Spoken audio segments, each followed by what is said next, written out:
जो हमारी खुशी थी, जो सातवें आसमान पर हमारी कल तक खुशी थी, आज अचानक ही सुबह ही ये खबरें आती हैं कि विनेश फोगाट को अयोग्य घोषित कर दिया गया है। तो ये हमारे लिए बड़ी दुखदाई घटना है। विनेश फोगाट जैसी एक महान खिलाड़ी जिसने इतना संघर्ष करके ओलंपिक में अपनी जगह बनाई और उस खिलाड़ी को हराया जिसको ओलंपिक में लगातार जो चैंपियन रही और एक महान खिलाड़ी रही, उस खिलाड़ी को हराया। तो ये हमारे देश के लिए गर्व की बात है। आज विनेश फोगाट जी को अयोग्य घोषित किया। मैं कहता हूं कि आपको मायूस होने की ज़रूरत नहीं है। आप ऑलरेडी भारत के लिए गोल्ड मेडल जीत चुकी हैं। हमें आप पर गर्व है, पूरा देश आप पर आज गर्व कर रहा है। और मैं आदरणीय प्रधानमंत्री श्री नरेंद्र मोदी जी से भी अपील करूंगा कि सर आप इसमें देश की तरफ से एक अपील करके विनेश फोगाट जी को एक राहत दिलवाने का काम करें, ताकि जो मायूसी पूरे देश में छाई है उस मायूसी को ख़त्म किया जा सके। कहीं को झटका है। आज मुझे लगता है कि जब ये खबर आई, किसी के मुंह से रोटी का निवाला शायद नीचे नहीं गया होगा। तो ये सबसे बड़ी दुखद घटना है और इस घटना को हम भुला नहीं सकते। और ऐसे महान खिलाड़ी के साथ आज पूरा देश खड़ा है। आपको चिंता करने की ज़रूरत नहीं है विनेश फोगाट जी।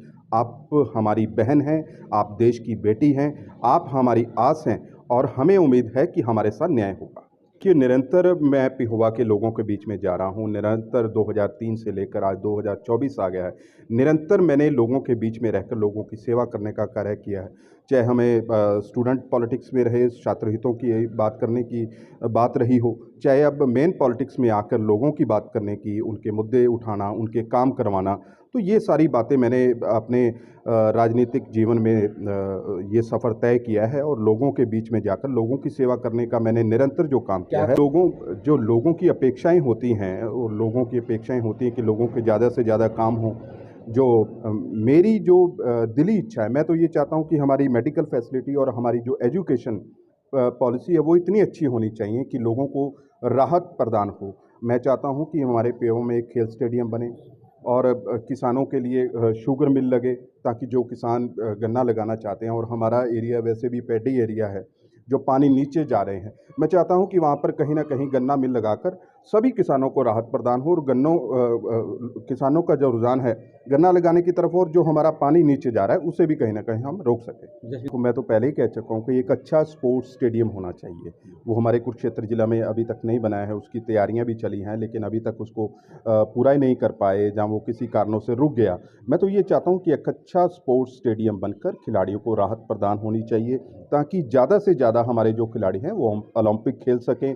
जो हमारे बच्चे हैं, ख़ास तौर से जो नौजवान पीढ़ी है, किसी का ध्यान अगर नशे की तरफ जाता है या और किसी ऐसे काम की तरफ जाता है, तो उस ध्यान को स्पोर्ट्स के माध्यम से उसे ख़त्म किया जा सके और अच्छे खिलाड़ी हमारे देश के जब पैदा होंगे तो हमारे को मान होगा।